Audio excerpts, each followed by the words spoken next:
అంత స్టార్లా ఉండే సుమన్ జైలుకి వెళ్ళడం మనకి ఏదైనా కుట్ర ఉందా? ఎప్పుడో 30 ఏళ్ల క్రితం కథ.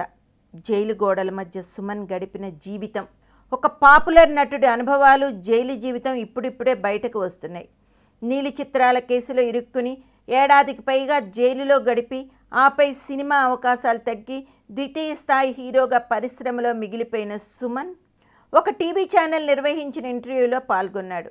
సుమన్ జైలుకు వెళ్ళిన విషయాల్లో ఇప్పటికీ తెలుగు సినిమా అభిమానుల్లో ఉన్న అనుమానాన్ని ప్రశ్నగా, బ్లూ ఫిలిం కేసులో సుమన్ ఇరికించింది చిరంజీవియే అని, ఇప్పటికీ ఆ ప్రచారం పెద్ద ఎత్తున ఉందని, దీన్ని మీరు నమ్ముతారా అనే ప్రశ్నకి సుమన్కి ఎదురైంది. చిరుపై ఆరోపణలు చేయడంతో సుమన్కి కోపం వచ్చి ఆ ఆరోపణలు ఖండించాడు. చిరంజీవి నాపై కుట్ర చేయలేదని, ఆ అవసరం అతనికి లేదు అని చెప్పాడు. ఆ రోజు ఏం జరిగిందో అనేకసార్లు సుమన్ చెప్పినా వెనుక ఏం జరిగిందో సుమన్ చెప్పలేదు. అయితే కొన్ని వాదనల ప్రకారం నా అరెస్ట్కి మెగాస్టార్ చిరంజీవియే కారణం అంటూ ఉంటారని, దాన్ని స్పందిస్తూ తాను జైలుకి వెళ్లే విషయంలో చిరంజీవి ప్రమేయం ఏదీ లేదు అని చెప్పాడు.